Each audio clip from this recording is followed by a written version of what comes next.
बिस्मिल्लाहिर्रहमानिर्रहीम, अस्सलाम वालेकुम। Welcome to Mujahid's medi class. उम्मीद है आप सब खैरियत से होंगे और सेहतमंद होंगे। क्या आपने कभी बस, गाड़ी या कश्ती में बैठते ही मतली महसूस की है? दिल घबराने लगता है, पसीना आता है या उल्टी का दिल चाहता है। उल्टी क्यों आती है? क्या वाकई ये मैदे का मसला है या असल मसला कहीं और है? सफ़र करना और घूमना फिरना सबको पसंद होता है, लेकिन कुछ लोग सिर्फ इस खौफ से सफ़र नहीं करते कि कहीं रास्ते में फिर वही मतली और उल्टी शुरू ना हो जाए। आज मैं आपको मोशन सिकनेस की असल वजह बताऊंगा, जो ज़्यादातर लोग नहीं जानते, और आखिर तक देखें क्योंकि ये जानकारी आपकी अगली ट्रैवल को आसान बना सकती है। So let's start with the motion sickness. कि मोशन सिकनेस है क्या? A common condition during travel, motion sickness causes nausea, vomiting, dizziness, and sweating due to confusion between the brain, eyes, and inner ear. तो motion sickness actually एक syndrome है, एक condition है जो कि ट्रेवलिंग के दौरान ये चीज़ जो है वो महसूस होती है, क्योंकि उसका जो मेन रीज़न है वो ये होता है कि ब्रेन, आइज़ और ईयर के दरमियान एक कन्फ्यूजन पैदा हो जाती है, क्योंकि आंखें कुछ देख रही होती हैं और इनर ईयर कुछ और फील कर रहा होता है, और जो ब्रेन को में सिग्नल जा रहे होते हैं वो कुछ और होते हैं। So this is the confusion between the brain, eyes and inner ear. तो उसके रेस्पॉन्स में जो है वो वोमिटिंग, नोज़िया, उल्टी, मतली, चक्कर आना, पसीना आना, ये चीज़ें उसके जो है वो रेस्पॉन्स में ये चीज़ें होती हैं। ठीक है, तो उसकी जो है वो एक पैथोफिजियोलॉजी है। वो क्या है कि मोशन सिकनेस में क्या होता है कि repeated movement caused by continuous motion during travel. तो सफ़र के दौरान जो है वो कंटिन्यूअस एक मोशन जो हो रहा होता है, एक कंटिन्यूअस एक जो है वो मूवमेंट जो हो रही होती है, तो उसके वो एक कॉज होता है, ठीक है, मोशन सिकनेस में। और फिर जो सेंसरी कॉन्फ्लिक्ट होता है, क्योंकि ये चीज़ जो है वो एक मोशन जो रिपीटेड मूवमेंट हो रही है, लेकिन जो हमारी जो आंखें हैं, आईज सी one thing, body feels another. तो होता क्या है कि हमारी आंखें जो हैं वो कुछ और देख रही होती हैं।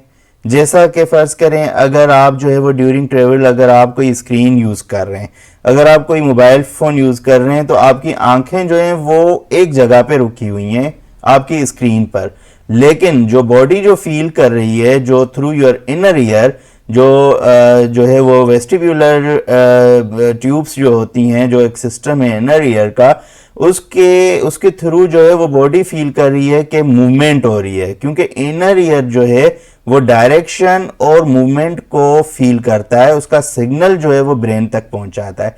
ठीक है, अब आंखें कुछ और देख रही हैं और आपकी बॉडी कुछ और फील कर रही है। अब ये मिक्स्ड सिग्नल्स जो हैं वो ब्रेन तक जा रहे हैं।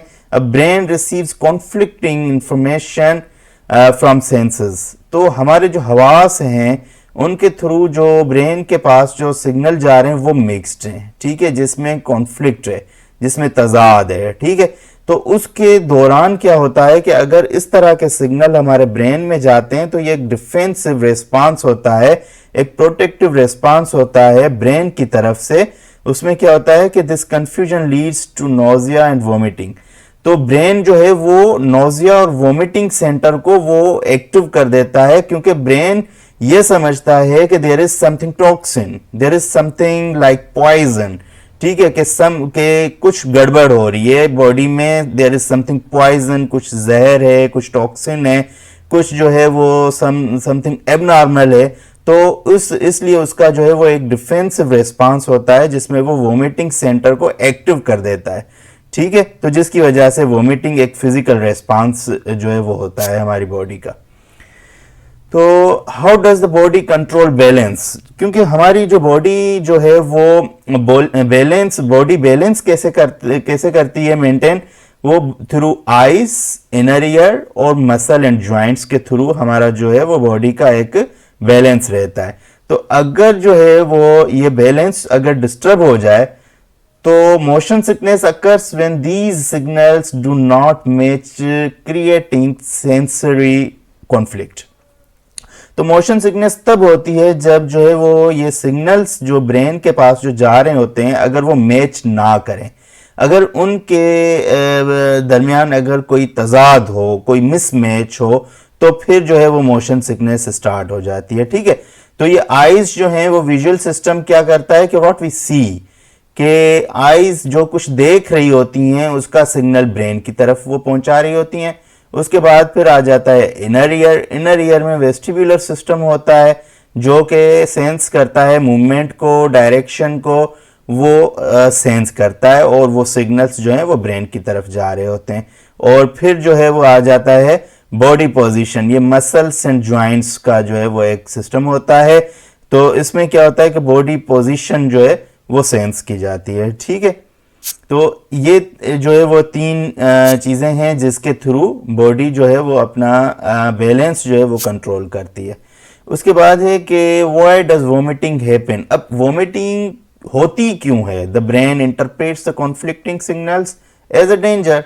जैसा कि मैंने आपको स्टार्ट में बताया कि ब्रेन क्या करता है कि जो कॉन्फ्लिक्टिंग, जो एक मिक्स सिग्नल जब उसके पास जाते हैं, जो सिग्नल्स एक दूसरे से मैच ही नहीं कर रहे, क्योंकि आईज जो हैं, हमारी जो आंखें हैं, वो ये बता रही हैं कि वी आर स्टिल देयर, यानी there is no movement. Eyes बता रही हैं कि मैं कोई मूवमेंट नहीं हो रही, लेकिन जो इनर ईयर जो है, जो वेस्टिब्यूलर सिस्टम है, वो दिमाग को मैसेज दे रहा है कि नहीं, बॉडी में जो है वो मूवमेंट हो रही है और डायरेक्शन भी चेंज हो रही है। ठीक है, during travelling.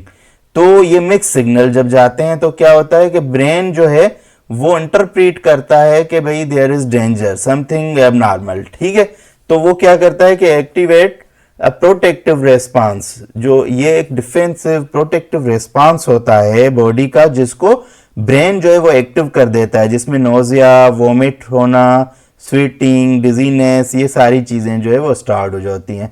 Vomiting is the body's defence mechanism to expel the perceived toxins. अब ये टॉक्सिन होता नहीं है हमारी बॉडी में, ठीक है, लेकिन क्योंकि मिक्स सिग्नल गए हैं, गलत सिग्नल गए हैं जो कि मिसमैच कर रहे हैं, मैच कर नहीं रहे एक दूसरे के साथ, उसमें तजाद है, तो उसकी वजह से ब्रेन ने क्या परसीव किया है कि भाई देयर इज टॉक्सिन। ठीक है, तो टॉक्सिन की वजह से उसने वोमिट कर दिया, ताकि जो भी कुछ अगर जो है वो टॉक्सिन वगैरह कोई अगर बॉडी में है, तो कोई कुछ एबनॉर्मल है, तो मैं उसको जो है वो एक्सपेल कर दूं, मैं उसको जो है वो बाहर निकाल दूं। ठीक है, ये एक डिफेंसिव रिस्पांस होता है। तो कॉमन ट्रिगर्स कौन से होते हैं? कॉमन ट्रिगर्स जिसमें वोमिटिंग और जो है वो डिजीनेस, नोजिया वगैरह होती है, उसमें आ जाते हैं बस, वैन का ट्रेवल, सडन स्टॉप्स। अब उसमें क्या होता है कि वो सडनली बस जो है वो स्टॉप कर रही है, जंप, अगर कोई मूवमेंट है, जर्की मूवमेंट है, या फिर सिटिंग इन बैक, स्पेशली अगर वैन में आप देखें, अगर फ्रंट सीट पे आप नहीं बैठे हुए हैं, बैक साइड की सीट पे अपोजिट डायरेक्शन में बैठे हुए हैं, तो फिर ये चीज़ और ज़्यादा होती है, मोशन सिकनेस जिसको हम कहते हैं।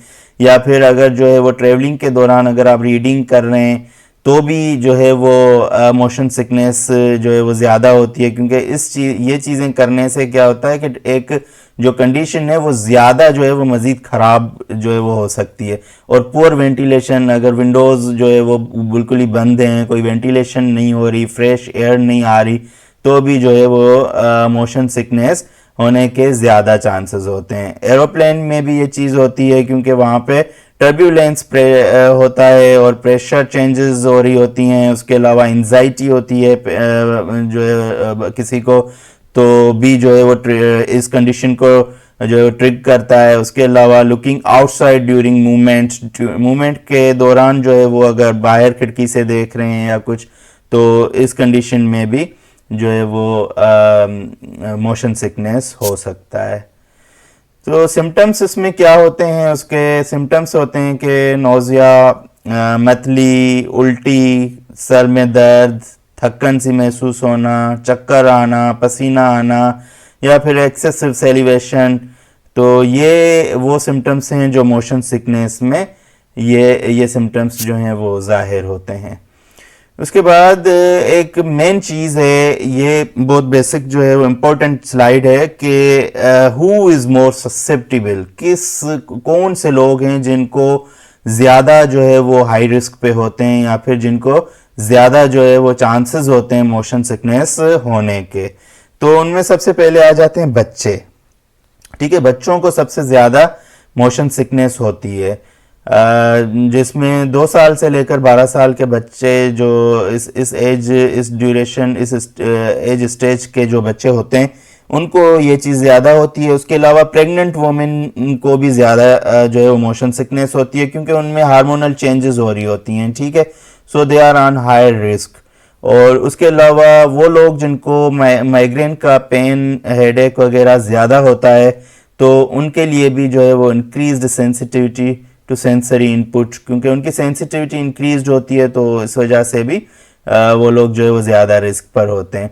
उसके बाद जो है वो आ जाता है anxious individuals and screen users. वो लोग जो ज़्यादा स्क्रीन यूज़ करते हैं, ज़्यादा जो है वो मोबाइल फ़ोन्स वगैरह यूज़ करते हैं, या फिर जो एंजाइटी स्ट्रेस के जो पेशेंट्स होते हैं, तो उनको भी मोशन सिकनेस के ज़्यादा चांसेस होते हैं। उसके बाद फिर आ जाता है कि factors that worsen motion sickness. वो कौन से फैक्टर्स हैं जिनसे मोशन सिकनेस एक तो होती है, ठीक है, उसके अलावा वो फैक्टर्स जिससे मोशन सिकनेस और ज़्यादा खतरनाक होती है, वो फैक्टर्स कौन से हैं? जिसमें हैवी मील्स सबसे पहले आ जाता है कि अगर जो है वो हैवी मील्स खाकर अगर आप ट्रेवल करेंगे तो ज़्यादा चांसेस हैं कि आपको मोशन सिकनेस होगी और वो वर्सन कंडीशन पर होगी। या फिर स्ट्रॉन्ग स्मेल्स हैं, डिहाइड्रेशन है, अगर जो है आपने पानी बहुत कम पिया है तब भी आपको मोशन सिकनेस हो सकती है। Stress, anxiety, I have already explained it, और स्क्रीन यूज़र्स। ठीक है, तो ये फैक्टर्स हैं जिससे मोशन सिकनेस जो है वो वर्सन हो सकती है। अच्छा, फिर ये इम्पोर्टेंट स्लाइड है कि प्रिवेंशन टिप्स कौन से हैं, ऐसे कौन से टिप्स हैं जिनसे हम जो है वो ऐसी कौन सी चीज़ें हैं जो करने से हम मोशन सिकनेस से बच सकते हैं। ये बहुत इम्पोर्टेंट है, जिसमें आ जाता है ईट लाइट मील्स। जो लाइट मील्स जो है वो आपको सर्व करनी चाहिए। अवॉइड हैवी मील्स से आपने अवॉइड करना है, ऑयली फूड से अवॉइड करना है। ठीक है, oily foods specially before travel. ठीक, उसके बाद फिर है कि avoid screens and reading, minimize visual focus on static objects inside the vehicle. आप किसी भी व्हीकल में आप जो है वो सफ़र कर रहे हैं, आप ट्रेन में हैं, आप कार में हैं, बस में हैं, वैन में हैं, आप जो है वो ट्राई करें कि आप जो है वो विजुअल फोकस वाली चीज़ों से आप जो है वो अवॉइड करें। आप स्क्रीन का यूज़ कम करें, आप बुक्स रीड ना करें, आप अवॉइड करें, क्योंकि ये वो चीज़ें हैं जिनसे जो है जो मोशन सिकनेस है उसको ये चीज़ें ट्रिक करती हैं। ठीक है, उसके बाद फिर आप कोशिश करें कि फ्रंट सीट पर आप जो है वो बैठें। Sit in the front end look straight ahead at the horizon. तो क्योंकि अगर आप जो है वो बैक सीट्स पर बैठेंगे तो ज़ाहिर है कि, या फिर अपोजिट सीट्स पर आप बैठेंगे तो उससे भी जो है वो मोशन सिकनेस होने के ज़्यादा चांसेस होते हैं। और उसके अलावा कोशिश करें कि आप विंडो सीट पे बैठें, आप फ्रेश एयर लें, रेस्ट करें, अपनी आइज़ जो हैं वो क्लोज करके रखें, रिलैक्स करें। तो ये कुछ टिप्स हैं जिससे आप जो है बच सकते हैं मोशन सिकनेस से। उसके बाद फिर कुछ मेडिसिन हैं, डाइमेनहाइड्रिनेट एक मेडिसिन है, मेक्लिजाइन है, या एंटीहिस्टामिन्स हैं, ओंडेंस्ट्रॉन है। तो ये वो मेडिसिन हैं जो आपको वोमिटिंग और डिजीनेस वगैरह से ये बचाती हैं, लेकिन इनके कुछ साइड इफ़ेक्ट होते हैं। ड्राउजीनेस होती है, आपको चक्कर आते हैं, या फिर माउथ का जो है वो ड्राई हो जाना, ये कुछ साइड इफ़ेक्ट्स हैं। लेकिन जो है ये चीज़ें आप जो है वो मैं ये रिकमेंड करूँगा कि डॉक्टर की एडवाइस के बगैर ये चीज़ें ना लें तो बेहतर है। अच्छा, उसके बाद फिर कुछ होम रेमेडीज़ हैं जो आप जो है वो घर में ही कर सकते हैं, जिनमें जिंजर का इस्तेमाल है। आप जो है वो मिंट टी ले सकते हैं, लेमन टी ले सकते हैं बिफोर ट्रेवल, या कोल्ड वाटर के सिप्स आप जो है वो ले सकते हैं। उसके अलावा डीप ब्रीथिंग, इससे आपका स्ट्रेस रिलीज़ होता है, आपको जो है वो फ्रेश ऑक्सीजन मिलती है। तो डीप ब्रीथिंग एक्सरसाइज आप कर सकते हैं। और रिस्ट एक्यूप्रेशर जो है ये भी एक टेक्निक है जिससे जो है मोशन सिकनेस जो है उससे बचा जा सकता है। तो फिर एक क्वेश्चन ये अराइज होता है कि when to see a doctor, आपको डॉक्टर के पास कब जाना चाहिए। हाँ, अगर आपको वोमिटिंग परसिस्टेंट हो रही है, कंटिन्यू वोमिटिंग हो रही है, या फिर जो है वो सीवियर किस्म की डिजीनेस हो रही है, चक्कर आ रहे हैं बहुत ज़्यादा, तो फिर आप देर ना करें, आप डॉक्टर के पास जाएं, आप जो है वो प्रॉपर चेकअप करवा लें। अगर डिहाइड्रेशन ज़्यादा हो रही है, वोमिटिंग और हेडेक, फीवर वगैरह ज़्यादा हो रहा है, या फिर motion sickness affecting daily life, अगर जो है वो मोशन सिकनेस से आपकी जो है वो डेली लाइफ की रूटीन्स अगर डिस्टर्ब हो रही हैं, तो फिर जो है वो don't wait and you need to see a doctor as soon as possible. तो अगर हम आज के अपने इस लेक्चर को समराइज करें तो हमें ये पता चला कि मोशन सिकनेस का स्टमक से डायरेक्ट रिलेशन नहीं होता। यह प्रॉब्लम तब होती है जब आइज और इनर ईयर ब्रेन को डिफरेंट सिग्नल्स भेजते हैं और ब्रेन इस कंफ्यूजन को डेंजर समझकर नोजिया और वोमिटिंग स्टार्ट कर देता है। अगर आपको आज का यह लेक्चर यूज़फुल लगा हो तो वीडियो को लाइक ज़रूर करें, चैनल को सब्सक्राइब करें और इस वीडियो को उन लोगों के साथ शेयर करें जो ट्रैवल के दौरान इस प्रॉब्लम का शिकार रहते हैं। मैं हूं मुजाहिद मेमन और ये था मुजाहिद्स मेडी क्लास। इंशाल्लाह दोबारा एक न्यू और इंफॉर्मेटिव वीडियो के साथ हाजिर होऊंगा। तब तक के लिए स्टे हेल्दी, स्टे इन्फॉर्म्ड। अल्लाह हाफिज़।